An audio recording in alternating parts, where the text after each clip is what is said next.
Hello everyone, I'm Lisa Weber Curry, Manager of Clinical Services at Ascension Counseling Center. You're watching Ascension Counseling Center's video newsletter, where we talk about the services we offer and how you can benefit from them. Thanks for joining us. May is Mental Health Month, so today I'm joined by Suzanne Hamilton, Director of Ascension Counseling Center, and we'll talk about ways to work on your wellness, such as gratitude, creative expression, along with some other ways to improve your mental health. Please stay with us for the next half hour or so. Our newsletter begins right after this message. Ascension Parish, a parish steeped in tradition. It's a place where generations of families have continued to enjoy a lifestyle that centers on community living and community celebration. It's a place where we care about each other and we care about ourselves. For more than 50 years, the Ascension Counseling Center has continued the tradition of helping individuals and families change behaviors and change lives. The Ascension Counseling Center. Welcome back, and thanks for staying with us.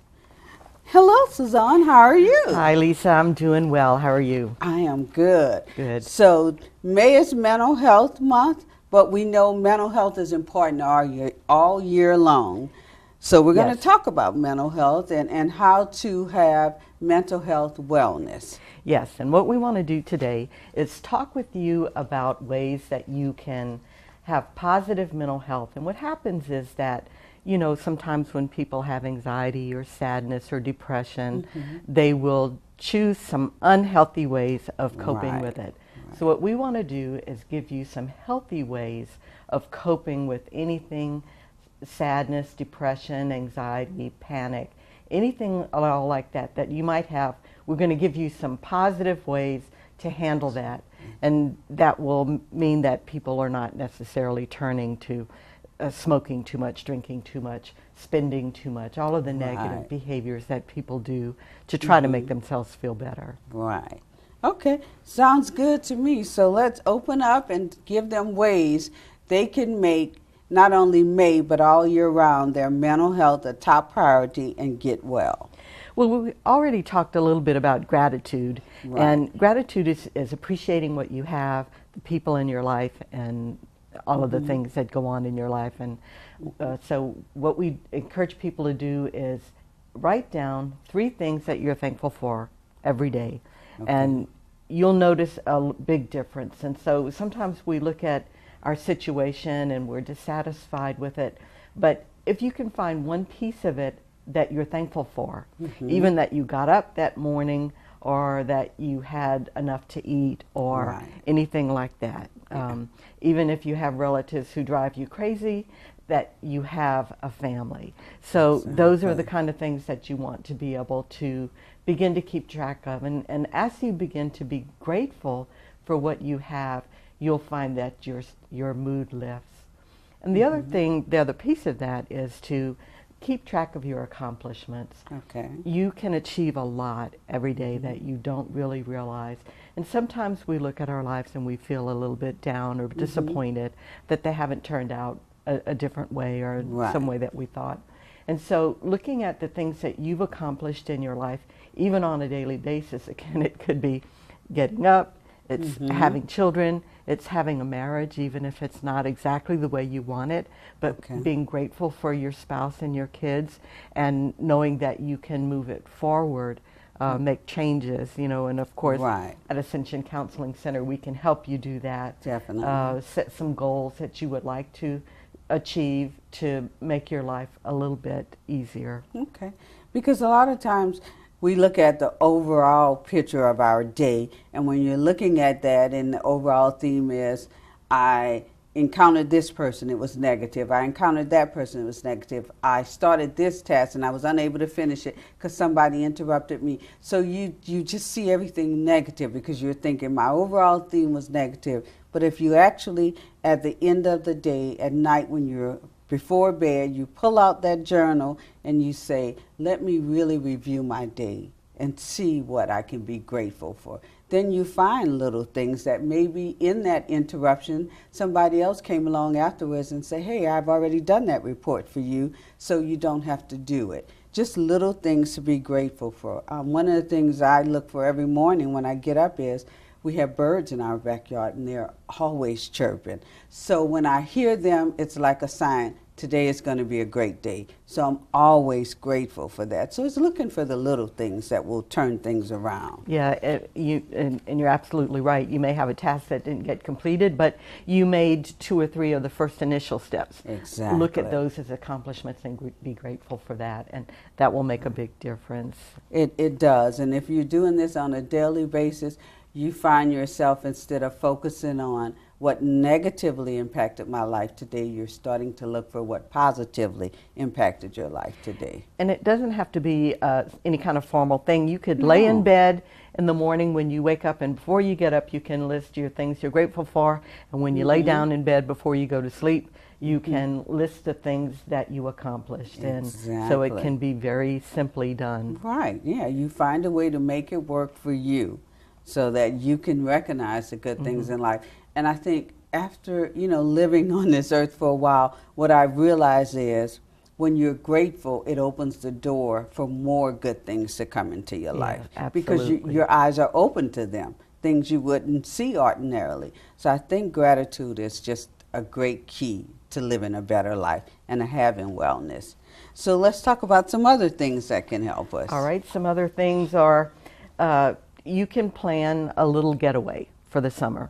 The kids are out of school, so taking a little vacation is a great way to get rid of stress. Now, some people find vacations stressful, right? So you're not doing it right. You need to. I agree. We all like to do different things in different ways. If you find it really stressful to get the kids, up and out on vacation, look, it doesn't even have to be a big thing. It could be spending the night in the backyard in a tent. Exactly. If you enjoy camping, it could be something that's simple. Right, it can be a staycation. Just make it, add the fun things the kids love to do. Maybe tell stories or movies, bring the flashlight, roast marshmallows, whatever it is that will be fun. I think when people think about a vacation and getting away, they get stressed out because they want to plan every moment of a vacation. But ideally, a vacation should allow you flexibility.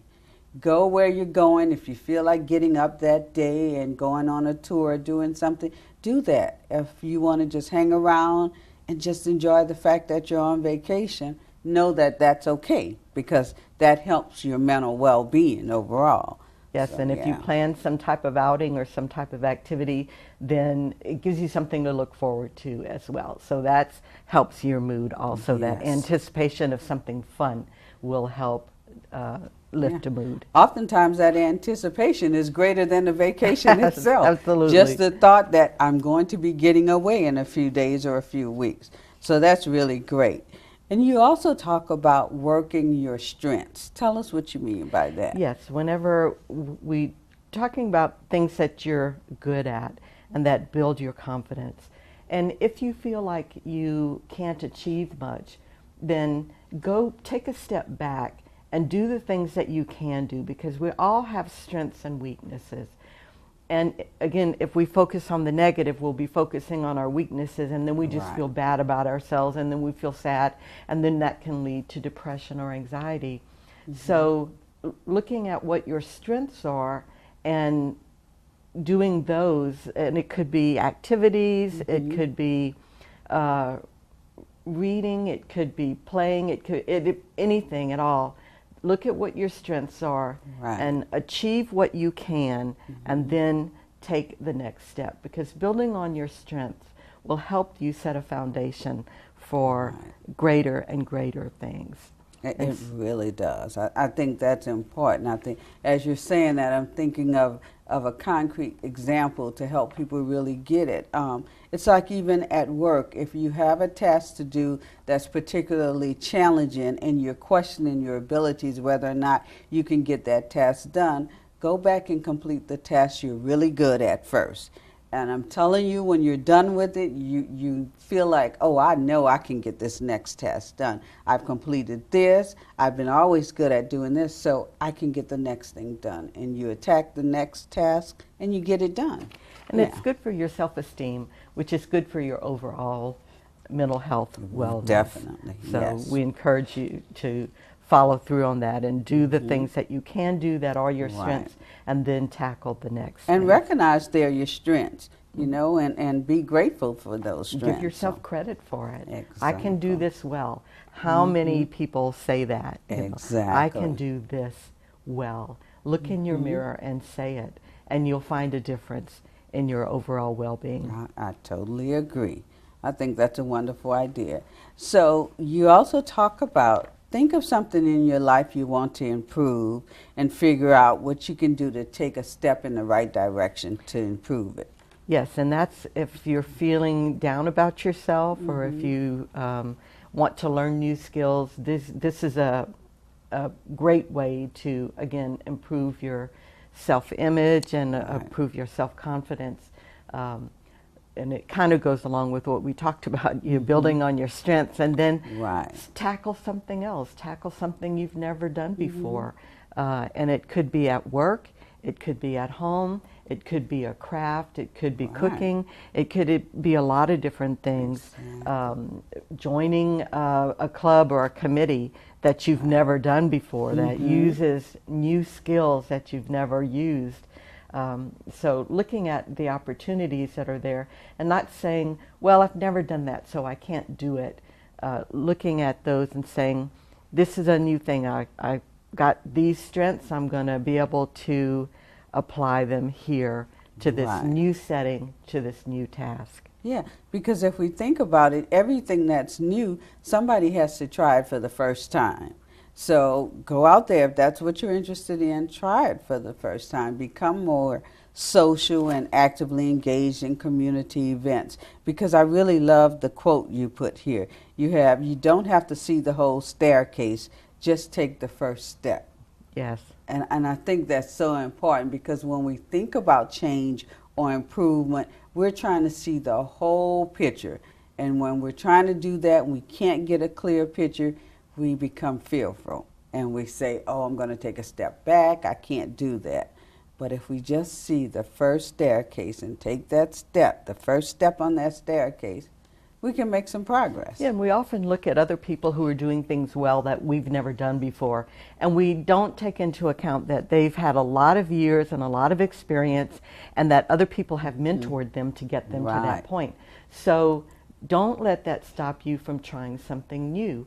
Take the first step, get involved, and then look for those mentors who are going to give you the experience so that you can achieve those things as well. So if you're looking at something that you'd be interested in doing, but you think you don't have the experience or the talent to be able to do it, just make that first phone call today. Get yourself lined up and signed up, and then the skills and the mentoring will come. And it does. Once somebody sees you taking a step to do something, it's amazing how people just come from nowhere and say, hey, I've done that before, I'd be happy to help you. But you've got to put yourself out there first, and it's well worth the effort. It really is. Okay, so you also share that creative expression is tied to our overall well-being. So let's talk about that a little bit. Yes, and by that I mean, you know, we all need to be creative. We need to have a creative outlet. And so, you know, painting, writing a poem, coloring in a coloring book, anything that allows you to be creative. You know, there's little theater.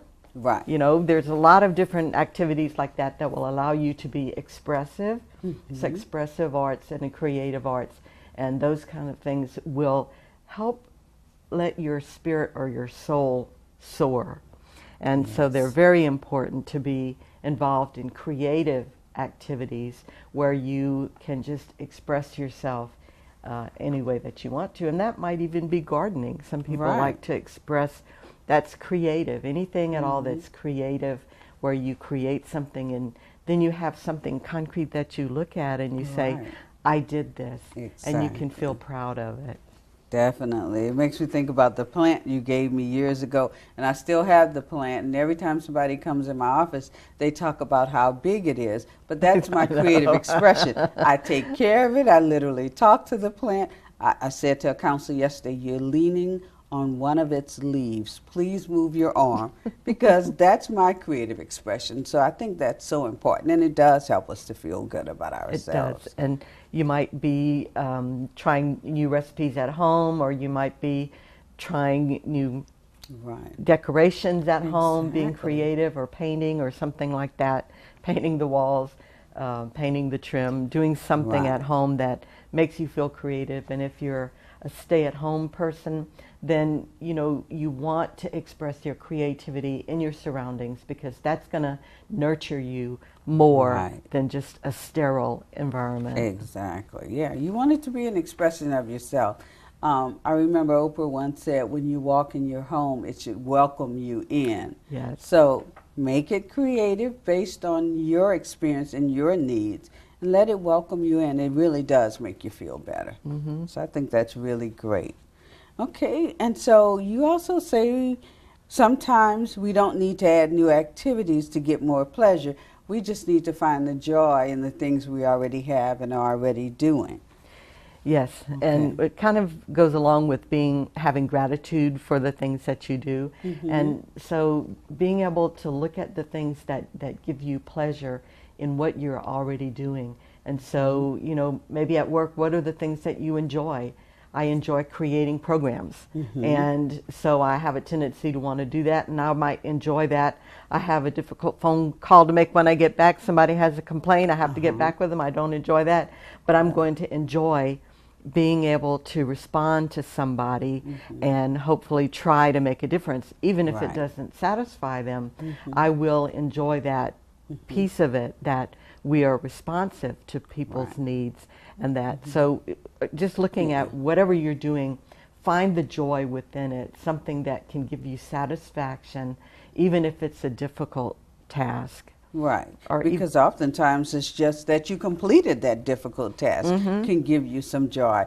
I'm done with it, I can move on, and like you said, I put out the effort to reach that person with a complaint and worked it out with them, so now we can move on. That's some joy. Yeah, definitely. Yes, and don't overlook the joy in the mundane things. If you're cooking and you love chopping vegetables, just enjoy that. Slow down, savor it, spend time, turn on some music, and just cook, chop, whatever. Look at the pieces that you enjoy. Right. Invite family members into the kitchen with you. That's a perfect time to have a conversation and really be present in the moment, enjoying each other's company.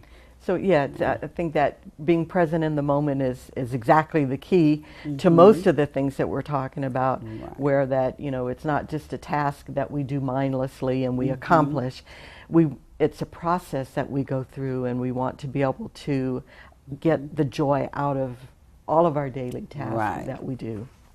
And it's hard to do that if we're rushing through things and just having the thought, let me just get this task done so I can jump to the other, and at some point at the end of the day, I can just be still.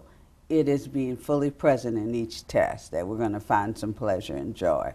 So I think that's a wonderful idea.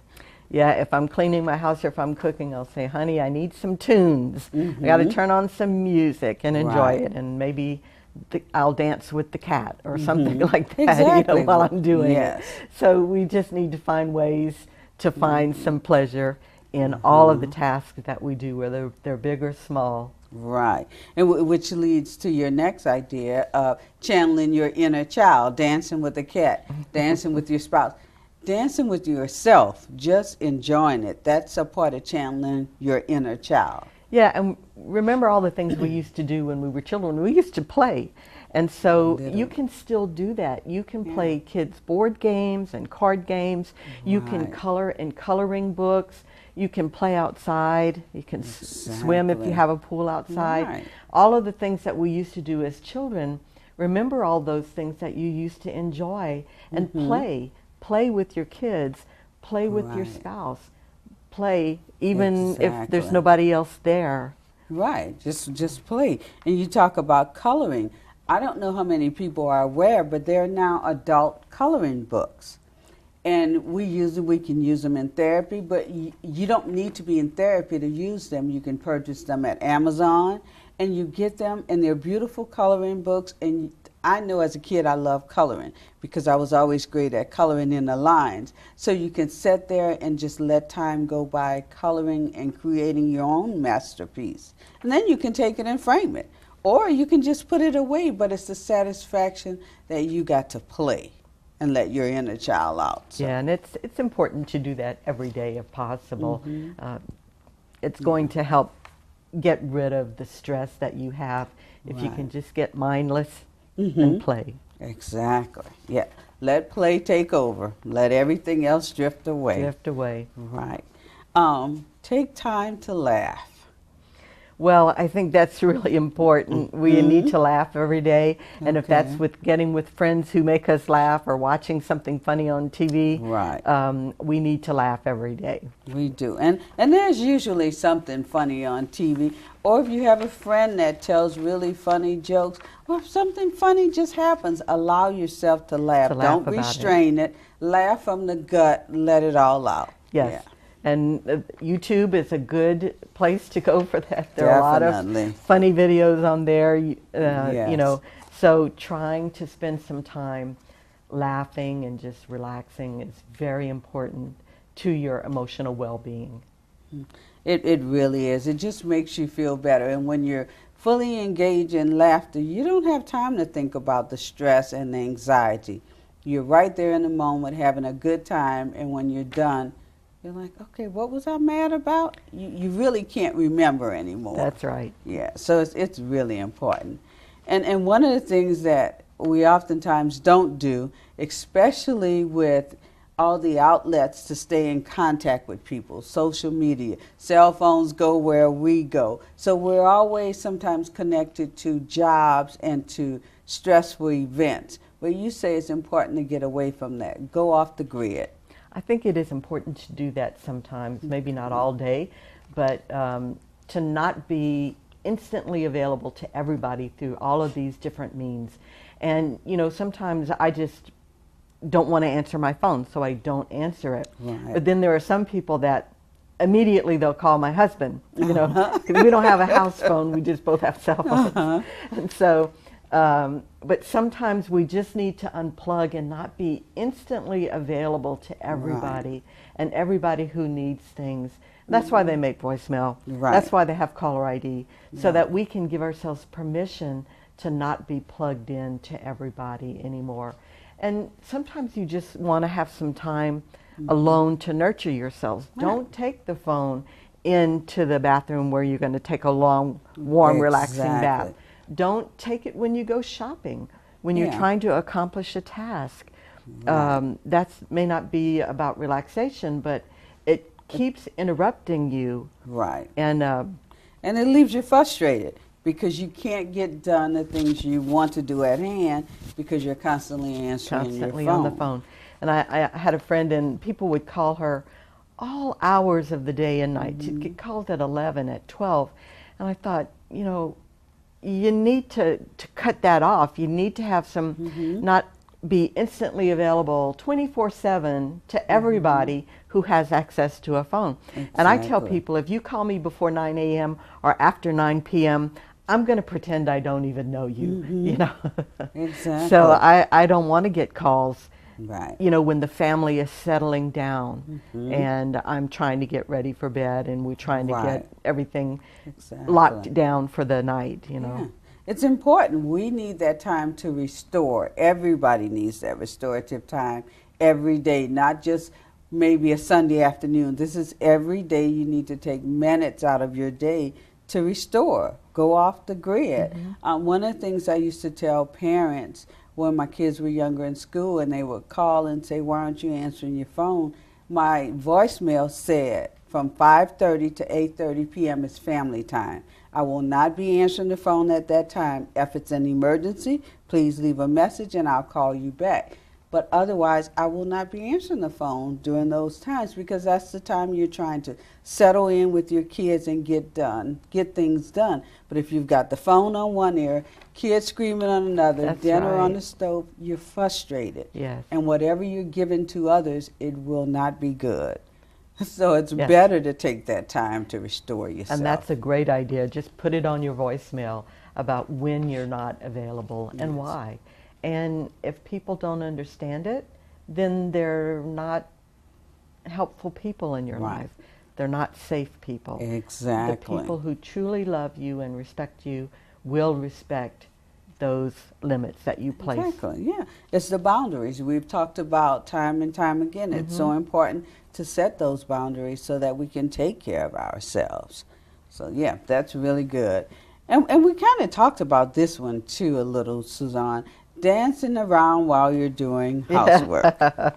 Yes. I put my music up really loud. I'll put my headphones on and kind of dance around while I'm Right, doing my housework. And I exactly. might take a cat with me, you know, as I'm going. Might take the broom or the mop Yep. handle, but yes. Yeah, and so it's really important that we try to put some fun into all of those mundane household tasks that we do. And yeah, just listening to music or dancing or anything like that whenever. Yeah, when we're doing something, especially something that we may not want to do, or like you said, it's mundane, it's remote. We do it every weekend or every other day, so make it fun because movement, like you said, releases those positive endorphins in our brain. And those are the good feeling endorphins and hormones and chemicals that come in our brain. So if we are moving while we're doing those things, enjoying it, it really helps us to feel better. And I knew two ladies, and they would clean their houses together. So they would both go over to one house and clean it, and they'd both go over to the other house to clean it. So they kind of had a partner, Yeah. and it made it a little bit more fun. And you know, we each have tasks that we like to do and things that we don't like to do. And Right. so they would do that for each other. You know, And that's great. yeah, somebody would vacuum the floors at both houses because Right. she enjoyed that and the other one didn't. That's a perfect way. It also allows you to spend time with your friend. So it's uninterrupted time, cleaning the house, talk about whatever, listen to the music, and there goes your dance partner too There, at the same that's right. time. So it works. Something else we can do is relax in a warm bath at least once a week. Yeah, and that's really important for men and women. It's usually we say that's a women's thing, but you know, if you use Epsom salts, that can help relax your muscles, and you can put other that really relaxing works. things. Yeah, it really does. Yeah. And or other things in your bath that are, you know, the girly things that Right, we the enjoy, bath salts, all the and good all those smelling things. things, yeah. And you know, a lot of times our families want to follow us in there. You know, Right. lock your door and just have some private time and light some candles if you want to, put on some soft music and just soak in a warm tub. Exactly. I know the cats like to come in with us and they'll walk around the edge of the tub, and that's just not relaxing at all. So Right. we just put them out, close the door, Right, and and just have relax. total private time, you know. And if- that's important. I think if we tell our family members ahead of time, hey, it's my bath time, I'll be in there maybe a half an hour, maybe 45 minutes, maybe even an hour. Unless it is an emergency, please do not knock on the door. And that way they're warned beforehand. They know, because the first thing, especially kids and even some adult kids will say is, oh, I'm so used to coming in. I just thought you were just piddling around in here. So let them know ahead of time so we can enjoy our bath Yes. time. Those doors have a lock for a reason. Lock them. Right. And even, you know, you might have a family with one bathroom. Don't feel guilty taking up time for yourself. And usually what we do is we hurry through that. We try to get everybody else, you know, Right. taken care of. But spend some time for yourself. Just So relaxing in a important. warm bath and taking Yeah. care of yourself. And pick a time of the day that you know the bathroom isn't being highly used. And again, warning for folks ahead of time, hey, I'm about to go and take a bath. does anyone need to use the bathroom so that they can get in and get out? I always go back to we teach people how to treat us. So Absolutely. that's where that goes. But you also talk about a warm bath boosting our magnesium levels. Why is that important? Well, it's like being in the sunlight where we get vitamin D. There are magnesium and there's vitamin D and there's a lot of other things that happen, especially with the Epsom salts in the water. And or like if you have skin allergies, oatmeal baths are really good. So it's about taking those kind of things, and they can be therapeutic as well as relaxing. So just be cautious. Look at what is on the bottles. Of what you put in there. And if it's something that's not really that natural, you might not want to use it. But yeah, you can read what's on the bottle, and it'll tell you what's in there. And anything that's vitamins, minerals, anything like that, those are good for like the bath. The Epsom salt, really good. And it helps deplete the stress out of your body, as you said. So that's really good. So let's talk about some other ways, like if something's really been bothering us for a long time and we don't really know how to deal with it, and maybe we haven't made it to counseling yet. We're working there, we're getting there. So how can we start to help ourselves deal with that? Well, if something is bothering you, then one of the things that we have people do is we try to get it all out. And we try to get people to write it out, or we call it journaling, but it's basically just writing everything out on a piece of paper. And when you do that, it kind of takes it out of the inside of you and puts it on the outside of you. And you'll find that it makes a difference. And as you're writing, more and more things will come out. And so it kind of reveals to us a lot of the things that were hidden that we didn't know. And as you write, you'll find more and more and more coming out. And then, sometimes we'll say, all right, now I've got this, it's on the outside of me, not on the inside anymore. And so there's people who will fold it up and tuck it away and put it in a box and lock it. Or sometimes people will burn it as a symbol of just letting it go. So it's really important, if we're having difficulties or difficult emotions or difficult situations, to write them down. Yes. And I think also writing it, we can be brutally honest with ourselves. If we're writing in privacy and in confidence, this is my journal, my notebook that I'm writing in, you can write every emotion or feeling or fear or concern you have. You can literally, as you said, write it out of your system. And sometimes once you have it written on paper, if you choose not to burn it or lock it away and you choose to read over it and look at it, sometimes you find the solutions to your own problems. You can look at it more objectively and figure a way out of things. And figure it out, close it up until the next time you need to come back and write in it. And I like to encourage people, after you've got everything written out, write on the bottom, what is the worst part of this for me? Great. Pick out one thing, and it often helps you get at the core of what the whole situation is about. What makes it bad for you, that worst thing is usually the thing that's really bothering you. Yeah, it's usually at the center of your fear or your anger or the hurt. It's really important, and then you can see it, and you can really think about it and process it, because it's all out of your system. So, and that's a task that we can do daily as well. You can write in a journal or a notebook daily. It really does help. Okay, so one of the things I'm looking at, I think this is so neat. We all live in our little towns or cities, and we go to the same places most of the time, all the areas that are familiar with us. But our towns and cities are constantly growing. We know they're growing, but we don't take the time to pay attention to what's growing in our towns or cities. So your idea is to become a tourist in your own town. Yes, look and explore all of the different things in our towns. And, we have little museums, we have all types of small things. We have little theater, we have the art museum, We have Jambalaya Park, where there's events on Sundays and other days of the week. Yeah, and so it's really, most people will say, I've lived here my whole life and I've never been there.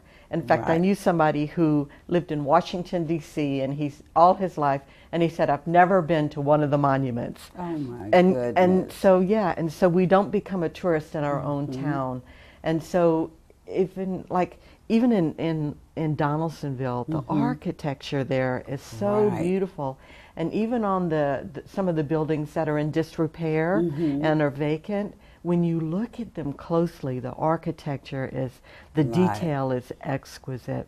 And so it's taking time to look at what's going on in our city and in the parish. And all if you've never been to one of the plantation homes, go and visit. Look and at they're all over Louisiana. They are, yes.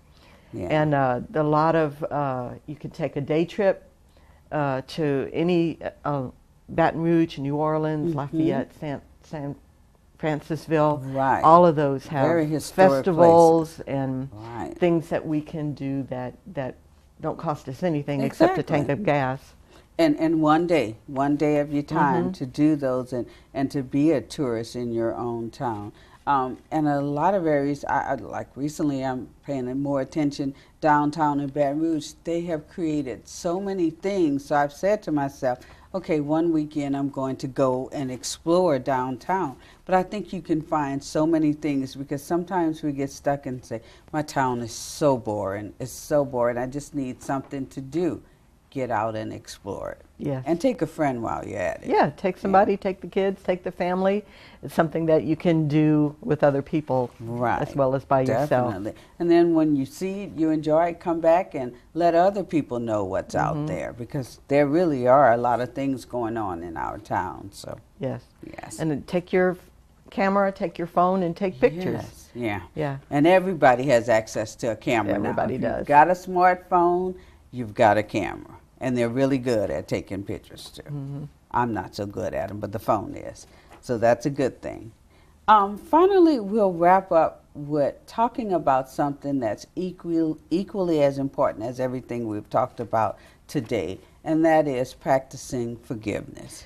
Forgiveness is such a difficult thing to do, but it's such a necessary thing to do. It is. Whenever we look at, a lot of times our poor mental health, our anxiety, our panic, our depression comes about through our relationships with other people. And in fact, it's been shown that one of the major causes of depression is poor relationships, relationships that are not healthy. And so we want to take as many steps as we can to change that and make our relationships good, but knowing that they're never going to be what we want them to be. And so forgiveness is very important. And it doesn't have to do with the other person being repentant or saying they're sorry. It really has to come from your heart. And just, it cuts those ties that keep you tied to that other person and gives you the freedom to act the way you want to, not to react to what they say and do anymore. And forgiveness is going to free you up to have emotional well-being almost more than anything else that we've talked about today. It's very important. I mean, you oftentimes will hear people say forgiveness is not for the other person, it's actually for you. And that is so true. Just to reiterate what you said, because it's so important. When we choose to forgive somebody, it has to not be tied or connected to whether or not that person came and said, I'm sorry, I was wrong, you were right, I'd never do it again. It has nothing to do with that. It is about you saying, this thing has festered in me. When I see that person, I have to remember all the angry feelings. I have to remember what that person did to me. I have to remember that person didn't say I was sorry. But instead of choosing all of that, you choose to say, I forgive you, I'm letting go of it. So when you see that person, you're able to say, hi, how are you doing? You don't have to engage them in a conversation, but you're okay. You don't have to change the essence of who you are and be angry. You have let all that go. You can continue to be your true, happy, forgiving self if we learn to forgive. Yeah, I think it's an excellent point that, they don't have to ask for forgiveness, but we can forgive them, and we don't have to have a relationship with them. Right. It doesn't mean we're going to call them or restore the relationship the way it was before. It means we just let go of the pain and the hurt that they caused us. And every time we see them, it's like we're starting from scratch. Right. We're not building on that negative Exactly. experience that we've had. Right. And so, regardless of whether the other person changes, we let go of the hurt, the pain that they've caused us, and we just move forward, because let's face it, in a lot of our experiences, it's kind of he said, she said. It's something that happened years ago. We Right. can't remember who said what first and what they Exactly. said. And so, both parties in their minds might think that they're right. And so you have to be able to let it go regardless of how that other person acts or what they Right. do or what they say. Exactly. It all goes back to people saying, well, you made me do this to you. No, you're in control of your emotions. If we learn to be proactive, forgive, rather than reactive, responding to what somebody did to us, we're better people. And we invite other people to be better people in our presence. So I think it's so important to forgive.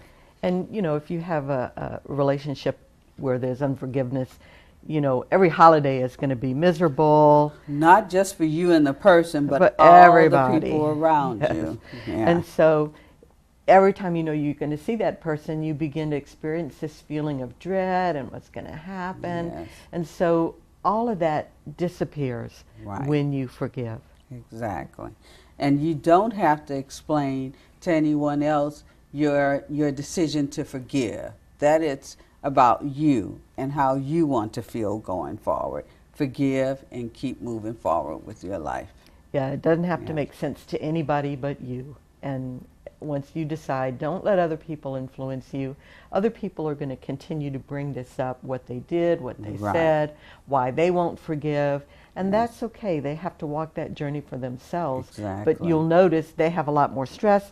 They have a lot more anxiety. Right. What should I do? Should I go to this event? Should I not go to that event? And you're totally fine. You're okay with everybody, and you're at peace. And so Right. it makes a big difference how you respond. It definitely does. Today's topic was really great. Again, May is Mental Health Wellness Month, but this is important all year round. Yes. So once again, you've given us some really, really great advice how to get healthy mentally, which when we're healthy mentally, it just flows through all the other areas of our lives, because we can't have one area good and all the other areas that are not in sync. So taking care of our mental health really flows into the other areas of our lives. It absolutely does. So I think this was, again, a great topic. Remember, mental health wellness all year round. That's the important thing. Yes. Okay. Well, thank you, Suzanne, for being with us and sharing these tips. It was really helpful. And thanks to you, our viewers, for spending your time with us for this episode of Ascension Counseling Center's video newsletter. Remember, you can catch replays of the program exclusively on Ascension 21 on the days and times listed on your screen, and anytime on Ascension 21's YouTube channel. We hope today's information will help change your life for the better. That's our goal at Ascension Counseling Center, for our programs to help change lives. Remember, Ascension Counseling Center is here by way of your support.